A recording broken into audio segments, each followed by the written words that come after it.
everyone. I'd like to tell you a story. This is Iris, okay? Check Iris out. She's 28 years old, and she lives in Los Angeles. She has a pet fish named Columbo, and she's working on her master's degree. She also has a brown belt in Taekwondo. Now, I want you to answer this to yourself silently. Which one is Iris? How many of you said this one? Raise your hand if you said that one. Okay. What about this one? Okay. Well, the second one is right. Did any of you have trouble finding Iris? It's okay to be honest. You had trouble? Okay. All right. I have another story for you. This is Joy. And Joy is 31 years old, and she lives in Boston. She works as an administrator. She has a dog named Willie, and she loves horror movies. Her best friend is her sister, Kate. Now, let's do this again. Which one is Joy? Okay. If you thought this one, you've got the right Joy. All right. And here's the thing. If you got Joy right, there's a better chance that you're Asian. And if it was easy for you to find Iris, there's a good chance that you're white.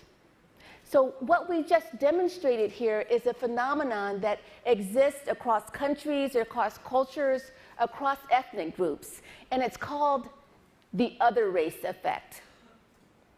The reality is that typically we all have trouble distinguishing faces of people from races other than our own. And it makes sense, right, if you think about it? Most of us simply have less experience with faces from other races. We see them less frequently at family dinners, at our primary schools, in our hometowns, and so forth. But this isn't just about our environment. The other race effect is actually wired into our brains. The act of perceiving faces is critical to our ability to function as humans. So this highlighted area you see here is the brain's fusiform face area, or FFA, one of multiple places in the bottom back of the brain that helps us to distinguish faces. The FFA helps us to differentiate the familiar from the unfamiliar, the friend from the foe. And over the past few years, working with my team at Stanford University, we've shown that the FFA actually becomes more active, its neurons firing more vigorously when people see faces of their own race. When they see faces from other races, though, the neurons are less active. So what's happening is this. Our experiences are actually tuning our neurons. Our brains are being wired by the people that we surround ourselves with. So it's not just in our minds. It's actually right there in our neural passages, the connections that make it possible for us to categorize familiar, unfamiliar, similar, different, us, them. And this process of categorization doesn't stop at simple identification. It extends to the beliefs and the feelings we attribute and assign to people with certain characteristics. Whether we like it or not, we all carry beliefs and feelings about all sorts of social groups, beliefs that influence our perceptions and our actions, even when we're not aware of it. This is the definition of unconscious bias. It's like the orchestra example Blessing told us about. Now check this out. Take a look at these images. Researchers have found that simply seeing images like this can intensify stereotypes. Seeing a picture of a male police officer, for example, makes you think that men should be police officers and that women should not be. And when our stereotypes are reinforced, even in that simple, subtle way, it can lead women to actually perform differently. For example, let's take another look at Joy. When Joy is subtly reminded of her gender identity before taking a challenging math test, her performance plummets. That's because in the US and in other countries, there exists a stereotype that women are not that good at math, right?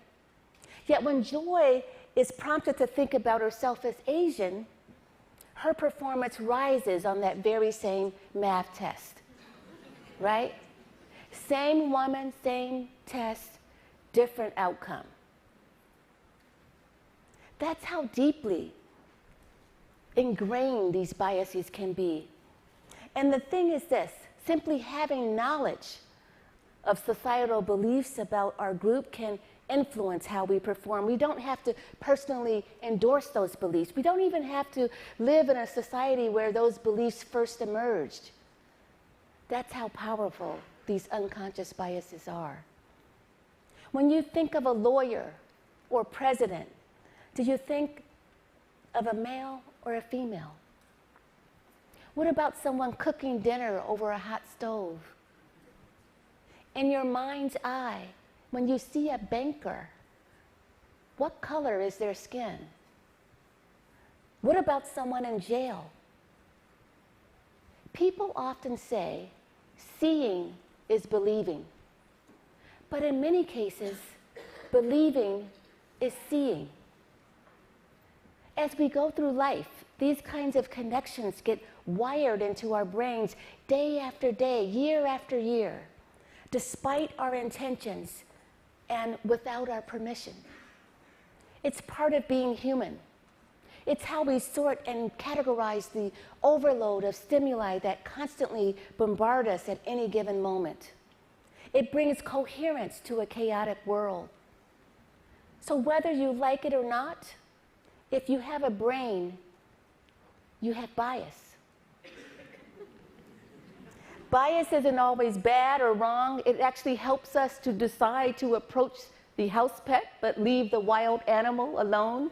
So that's a good thing, right? Yeah, bias, it's a marker of our history. It's a marker of where we've been and what we've seen. But left unchecked, unconscious bias can lead to great detriment for social groups and the world that we share.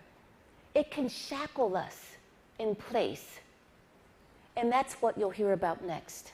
Thank you.